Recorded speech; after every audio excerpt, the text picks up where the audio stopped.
अस्सलाम वालेकुम प्यारे बच्चों, welcome back to new growth school and academy. This is your teacher Salam Jaan. 5.2 question number 5 का पहला हिस्सा आपके सामने है। यहाँ पे कौन से फार्मूले लगते हैं, ये सवाल सिर्फ निर्भर करते हैं फार्मूलाज पे। अगर आपको फार्मूले याद हैं तो आपके लिए ये सवालात बहुत आसान हैं।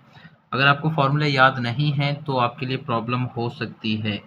चूँकि मुझे फार्मूले याद हैं तो मुझे इनकी अरेंजमेंट अच्छे से आती है, तो अगर आप याद करेंगे तो आपको भी अच्छे से याद आएँगे।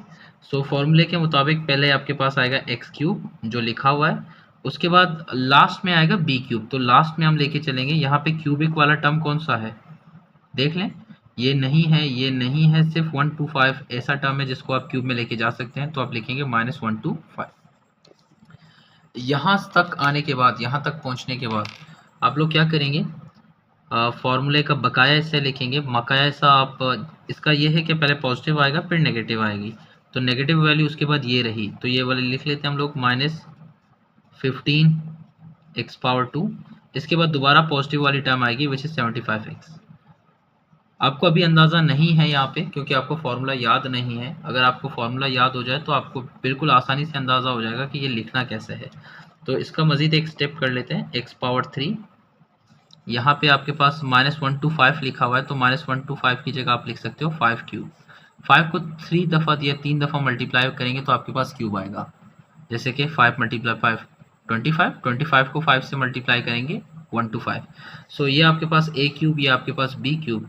फॉर्मूले के मुताबिक फिर आएगा -3, a के ऊपर स्क्वायर आएगा, मतलब x के ऊपर आप स्क्वायर लगा देंगे। फिर उसके बाद b वाली रकम आएगी, b वाली रकम आपके पास 5 है, तो यहाँ पे आप लिखेंगे 5। इन सबको ब्रैकेट में रख लें तो आपके लिए आसानी होगी। प्लस फिर आएगा 3, फिर a की वैल्यू आएगी, a की वैल्यू x है तो x लिख लेते हैं हम लोग। b की वैल्यू 5 है तो यहाँ पे आपके पास आएगा 5 स्क्वायर। अब फॉर्मूला लिख लेते हैं ताकि आपको समझ आ जाए कि ये क्या हो रहा है, यहाँ पे हो क्या रहा है, वो फॉर्मूले के तहत ही देख लेते हैं। Therefore a cube -3a² b plus 3ab² -b cube. तो बच्चों ये रहा आपका फॉर्मूला।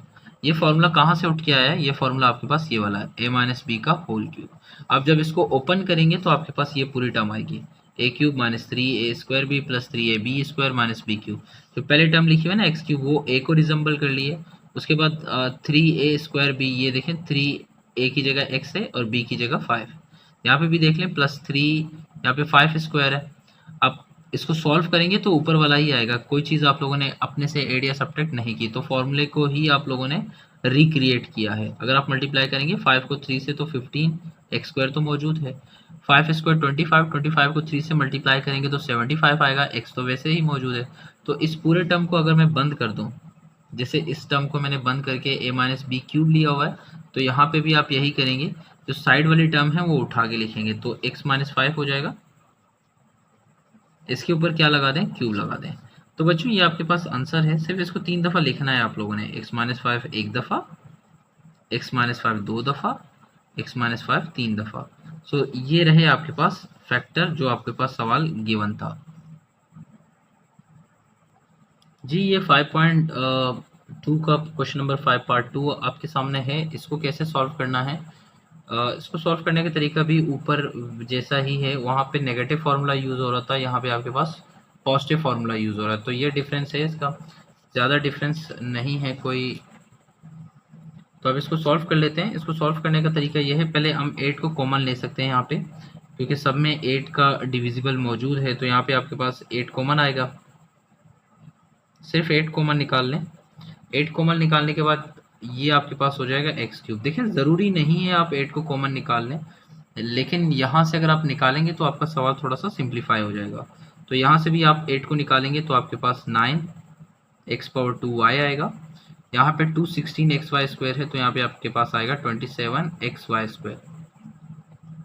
216 को 8 से डिवाइड करेंगे 27, यहाँ पे भी 216 आ रहा है तो यहाँ पे भी आपके पास 27y³ तो इन तीनों चारों रकमों में से आपने 8 को कॉमन निकाल दिया, जिससे आपको ये फ़ायदा हुआ कि आपका इक्वेशन थोड़ा सा छोटा हो गया। तो यहाँ पे आपके पास 8 बाहर लिख लें। ये आपके पास a³ है, ये आपके पास b³ है, अरेंज भी है माशाल्लाह से। तो 27 की जगह आप लिख सकते हैं 3y होल क्यूब। देखें 3 3 9, 9 3 27, तो 27 की जगह आप 3 स्क्वायर क्यूब लिख सकते हो, तो मैंने पहले से ही लिख दिया। ये आपके पास a है, ये आपके पास b है। फॉर्मूला के मुताबिक आपको चाहिए 3a के ऊपर स्क्वायर, b वैसे का वैसा 3y। इसी की तरह आप लोगों को कहा गया है कि 3x सादा चाहिए और इसके ऊपर आपने क्या चाहिए, स्क्वायर, 3y का होल स्क्वायर। अगर आप इसको सॉल्व करेंगे 3 3 9 एक्स स्क्वायर और y, देखिए ये पूरी चीज़ ऊपर आ रही है तो आपको कोई प्रॉब्लम नहीं होगी। 3 स्क्वायर 9 के बराबर है, 9 3 कितना होता है 27, x तो आ गया, y स्क्वायर भी लिख लेते हैं। अब इसके बाद फॉर्मूला आप लोगों ने उसका फॉर्मेट तो बना लिया है फॉर्मूले का। अब फॉर्मूले को आप ज़रा देख लेते हैं। देयरफॉर a के ऊपर क्यूब प्लस 3a के ऊपर square b plus 3ab square plus b cube. अगर आप इस पूरे को बंद करेंगे तो आपके पास आएगा a प्लस बी का होल क्यूब। ये तो बड़ा आसान सा है। यहाँ पे 8 लिखा हुआ है, इसको लिख लेते हैं। इसके बाद हम लोगों ने क्या करना है, इस पूरे टर्म को जो आपके पास आया हुआ है इसको इस फॉर्मूले से कंपेयर करेंगे। इसके बाद देखेंगे आपके पास a plus b whole cube आ रहा है, तो यहाँ पे आपके पास x प्लस 3y, इसका क्या ले लें, होल क्यूब ले लें। चूँकि ये आंसर नहीं है फाइनल, तो यहाँ पे हम लोग इसको 3 दफ़ा लिख लेते हैं, x प्लस 3y, ये आपके पास हो जाएगा x प्लस 3y, और 3 दफ़ा लिखने हैं ना, पावर 3 मतलब 3 दफ़ा लिखने हैं, तो हो जाएगा x प्लस 3y। तो मेरे प्यारे बच्चों ये आपके पास आ गया आंसर, क्वेश्चन नंबर 5 का सेकंड हिस्सा। अब थर्ड हिस्से की तरफ चलते हैं। प्यारे बच्चों क्वेश्चन नंबर 5 का आखिरी हिस्सा है, इसको भी वही फॉर्मूले के तहत करेंगे। ये आपके पास रहा a क्यूब जो कि एक्स क्यूब की शक्ल में, इसको आप लिख सकते हो 1 ओवर, चलो 1 के ऊपर भी क्यूब लगा लो, 27 के ऊपर आप लिख सकते हो 3 क्यूब, एक्स के ऊपर क्यूब वैसे का वैसा।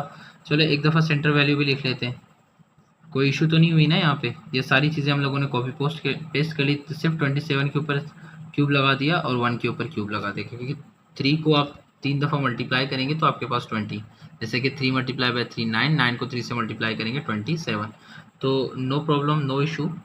एक्स रेज़ की पावर 3, ये दरमियान वाली वैल्यू ना लिखें, यहाँ पे सब के ऊपर क्यूब है तो आप लिख सकते हो 1 ओवर 3x, इसके ऊपर भी क्या आ जाएगा, क्यूब आ जाएगा। अब फॉर्मूले के तहत क्या है, फॉर्मूला भी लिख लेता हूँ ताकि आपको आसानी हो। What is the formula over here, a के ऊपर 3 plus 3a square b plus 3ab square plus b cube. इस तमाम को बंद करेंगे तो आपके पास आएगा a प्लस बी का होल क्यूब। अब ये चीज़ जो आपके पास आई हुई है इसको यहाँ पे बना लो ना, क्या आ रहा है 3a के ऊपर स्क्वायर b, तो यहाँ पे आप लिखोगे 3a आपके पास x है, इसके ऊपर स्क्वायर, फिर क्या आएगा b की वैल्यू क्या है आपके पास 1 ओवर 3x है ना, 1 ओवर 3x। अब ज़रा इसको और से देखें, ये 3 से कट जाएगा, ये x स्क्वायर से कट जाएगा, क्या बचेगा, सिर्फ x बचेगा। तो इसका मतलब ये है कि हम लोग सही जा रहे हैं। प्लस दोबारा 3, उसके ऊपर a के ऊपर b स्क्वायर है, a आपके पास क्या है, आज a हमारे पास x ले लेते हैं, b आपके पास क्या है, what is the b over here, it is 1 over 3x। अगर मैं इसको सॉल्व करूं तो सॉरी इसके ऊपर स्क्वायर भी है, तो इससे 3x एक दफ़ा ही सॉल्व होगा, एक दफ़ा रह जाएगा, क्योंकि b के ऊपर स्क्वायर है ना, तो इसीलिए हमने इसके ऊपर क्या लगा दिया, स्क्वायर लगा दिया। अब इस पूरे टर्म को अगर आप बंद करेंगे क्या आंसर आएगा, जैसे इसको बंद करने से a प्लस बी आया, तो इसको बंद करने से आपके पास आएगा x प्लस 1 ओवर 3x, इसके ऊपर होल क्यूब। तो बच्चों ये आपके पास आंसर आ जाता है। इसके बाद आप लोग इसको 3 दफ़ा लिखेंगे, x प्लस 1 ओवर 3x, ये हो जाएगा x प्लस 1 ओवर 3x, ये हो जाएगा x प्लस 1 ओवर 3x। तो बच्चों ये जवाबात आपके पास आ गए। चैनल को शेयर कीजिए, सब्सक्राइब कीजिए, दुआ में याद रखिए। अल्लाह हाफ़िज़।